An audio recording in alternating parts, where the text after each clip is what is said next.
When I varnished the mast, I took all of this off and I've just put it back on, but what I haven't done is I haven't greased it. Oh no, here comes the rain. At the moment we're having lots of showery weather here in London, so it's very hard to do anything outside, such as welding. We had the water in there, which needs to come out. With the amount of rain coming down, there is nothing stopping the water getting in, so I have to reseal the cowling. And you can hear the rain now. You can put a bilge pump in here, but a bilge pump will never get it dry. It will only get it down to a certain level and certainly stop it from overflowing. One of the problems with a boat like this is if you leave it alone for a long period of time, this can overflow into the main cabin, and of course it'll start rotting out the inside of the boat.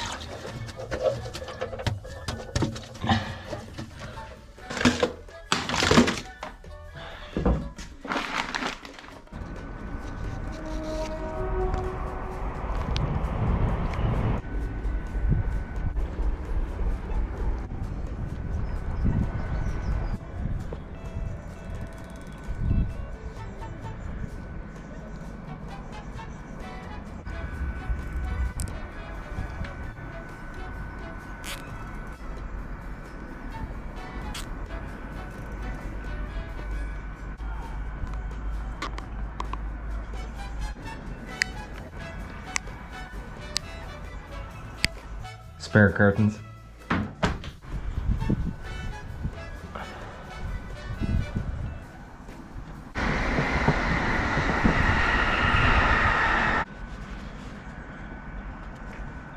Let's make a tire into a fender.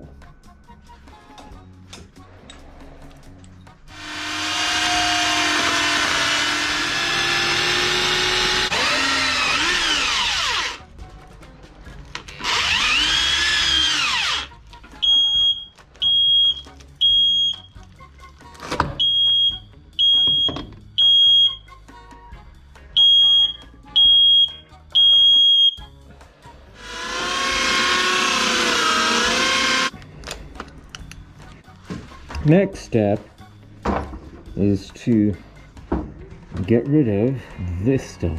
If you put the rope through, which you could, I would imagine the wire would start wearing away on the rope. I found my collection of grinding stones, and this one is the one that does the job.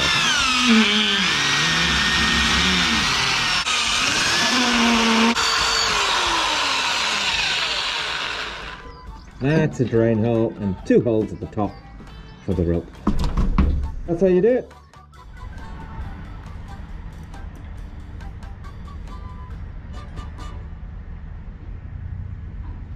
Every 2 weeks we have to move the boat. In my situation, we have 2 boats to move. So we have Jorja and we have Linda. Jorja is a narrowboat. All you need to do is whip the cover off, turn the ignition on and go. Linda, on the other hand, requires a hell of a lot more preparation to get moving. We have the added advantage this time around, in that normally I would have my bike on the first boat and then cycle back to the second boat, but my bike is broken. I had a major malfunction and this bit has the bolt sheared in there and it's come off, and this is all solid. I went to a bike repair place to see if they would do it. They couldn't give me a quote, they couldn't even give me a guarantee that they get the job done, and they said it would be a minimum of 10 days. So I've ordered the relevant parts in the hope that they'll be the correct ones, and we'll see if we can get it done by myself. But today, wherever we take the boat, we have to walk back. So, let's get Linda going. The boom is on this side, and we need to lower the mast down. With the angle being so tight, this is in the way. So this has to be moved over to my new shiny bracket. Okay, I can't find where I put the bracket. Where are you? Ah, there it is. Found it. Okay. Ooh.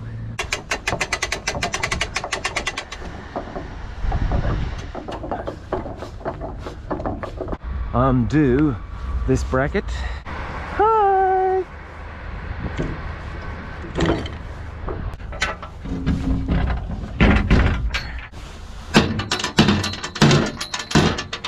Incidentally, from a security point of view, it is actually locked on the inside, so it's not a case of just wandering up and in you get.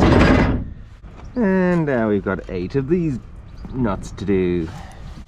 Final thing to do is to whip that out, and now we are free to go. Let the slack go. This makes it easier. So you see the cable just drop down there, and now it's loose. And we go down here and pull on one of these, this one, and there she goes, starting to come down and ready to fall. And then it's got to catch the cable.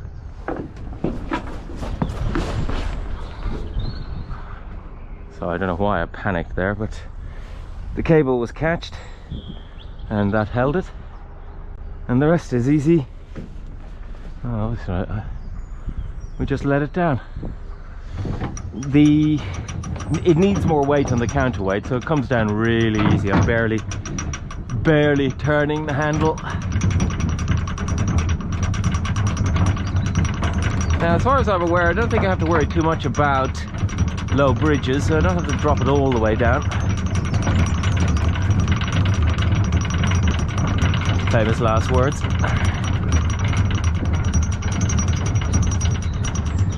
So I can stop there, put on my little bit of safety rope, catches it, and then I'll put a few blocks under here.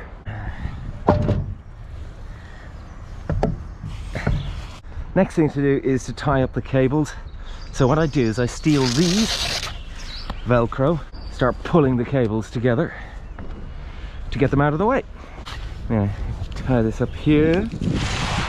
Velcro, of course, makes it a lot easier to do this.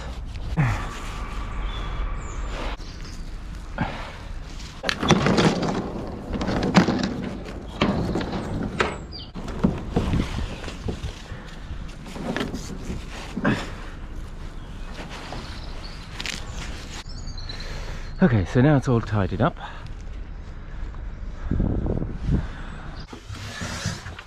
Okay, in we go into the engine room.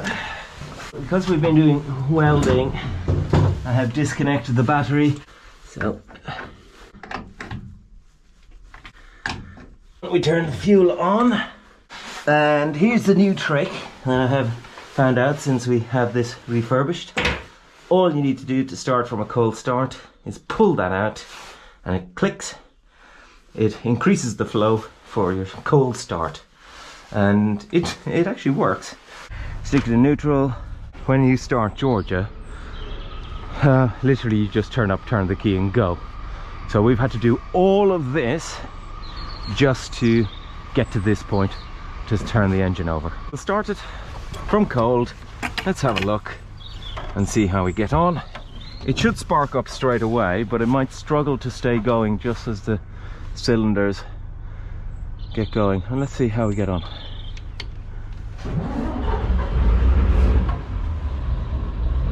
Come on. Yes. It's a bit rough. Cylinders are going to wake up. 10,000 revs. Amps good. Oil pressure, temperature, voltage, 10,000 revs. Bit smoky on start up. Let's drop it down now, and hopefully it'll stay going.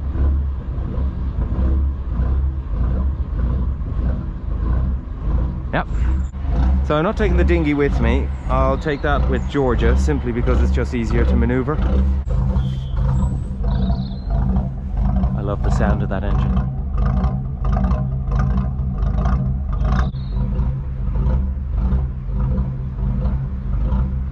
Okay, so now I have everything that I need to bring with me. So all we have to do is set sail.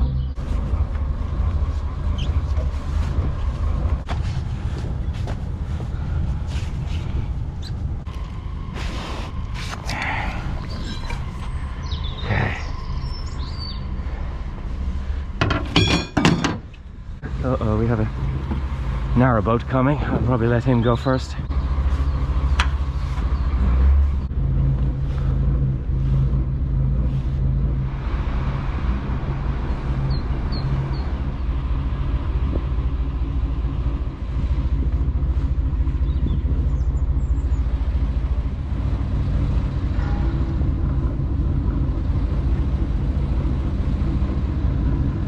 Have a good one.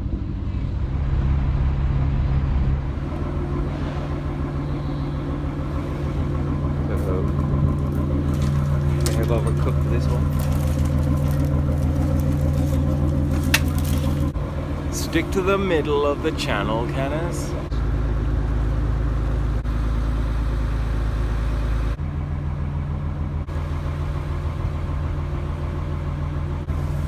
This mooring is where the canal and river trust bring up their boats and get all the rubbish out of the canal and into that recycling centre. Uh-oh. The engine is struggling a little bit, which leads me to suspect that I might actually be running low on diesel.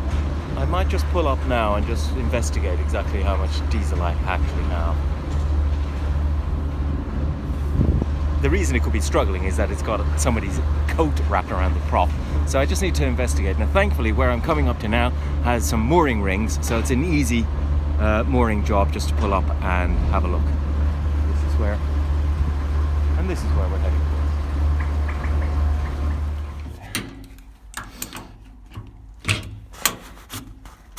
There's loads of diesel in here. Alright, so now that I've confirmed I have loads of diesel, and considering the last time I paid for diesel was in Holland, actually it wasn't, it was in Belgium, it makes you realise, one, how big a tank I actually have, and two, how little diesel I'm actually consuming. So somewhere in there, in all probability, is something wrapped around the prop. Turn the tiller around so that I can easily walk over to it. Today Kenneth is wearing pink socks. Beautiful pasty white legs. Right, into the murky depths I will go. Here we go. Oh my god. Check it out. We have found gold. This has something to do with the sea captain. This is a message. You mess with me, I'll give you gold. Oh, that's serious. Here's the plastic. Oh, look at that. You can see it's all twisted. Right, I'm gonna leave it at that. And look at the sea captain's gold. Definitely a message. And start up the engine.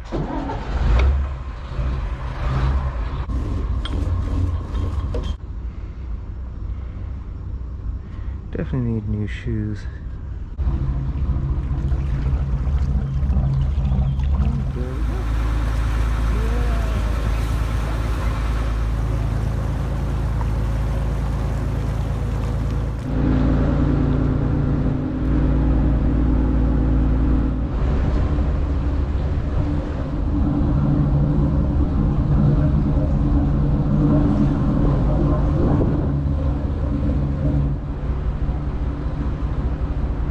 Bump into a bridge or a lock, it's another thing to bump into somebody else's boat. Let's just keep a wide berth. No!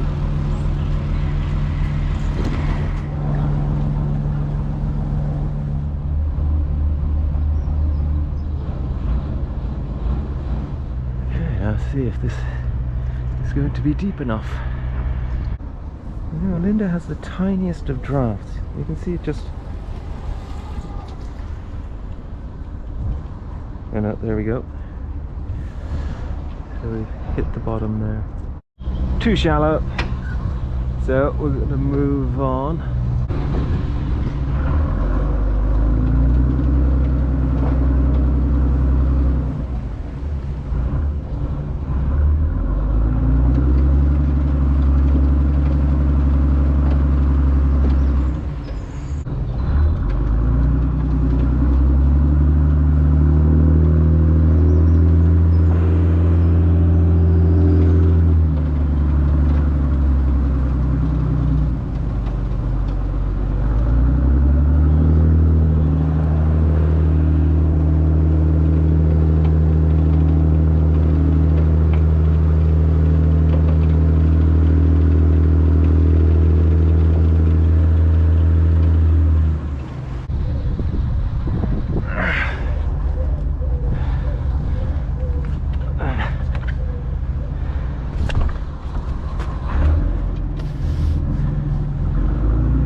If we can do this without crashing.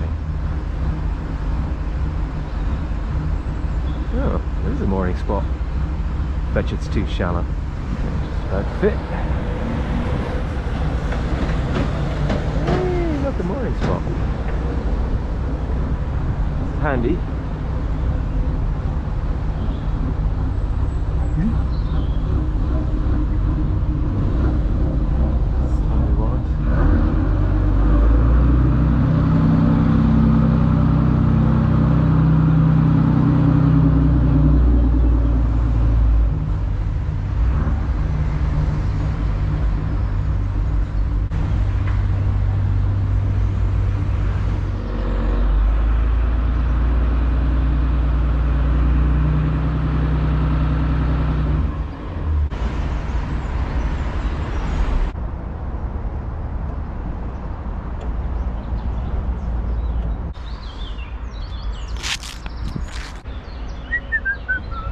Raise the mast, and here we go.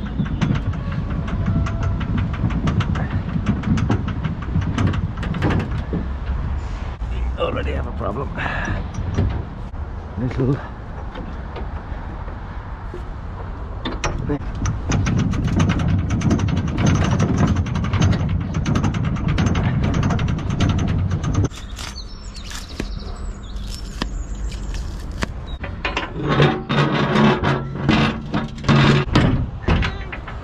finally.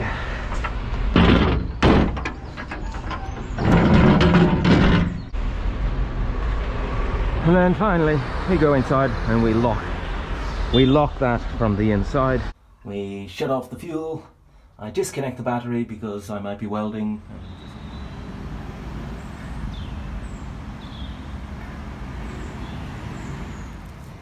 Got my bag of rubbish and now I do my walk. Well, I just got rid of my rubbish.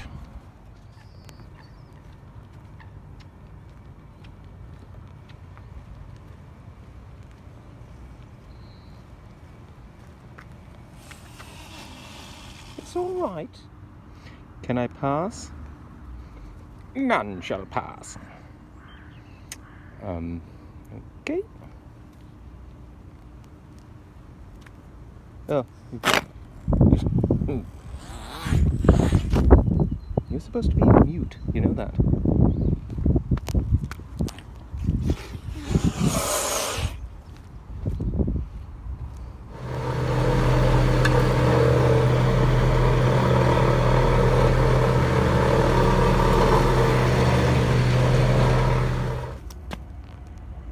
Did it!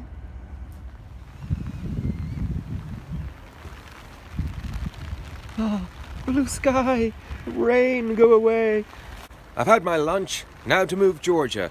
This is going to be a lot simpler. Turn the key, and off you go. That's it. No mast. No. Just go.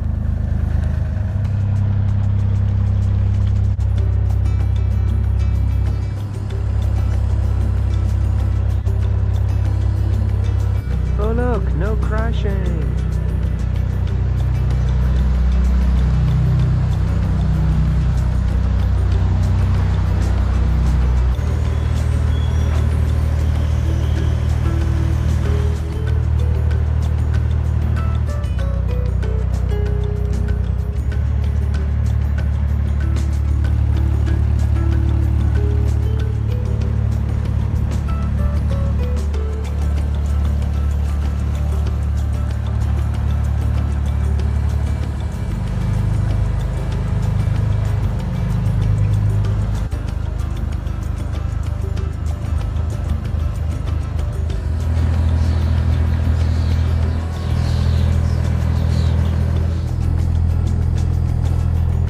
Bye-bye, son.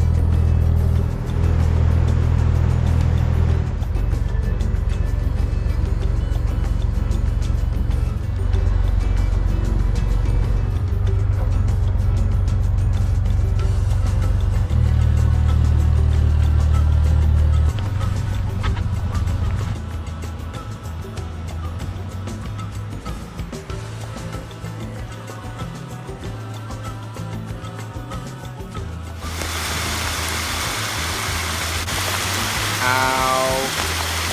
Ow.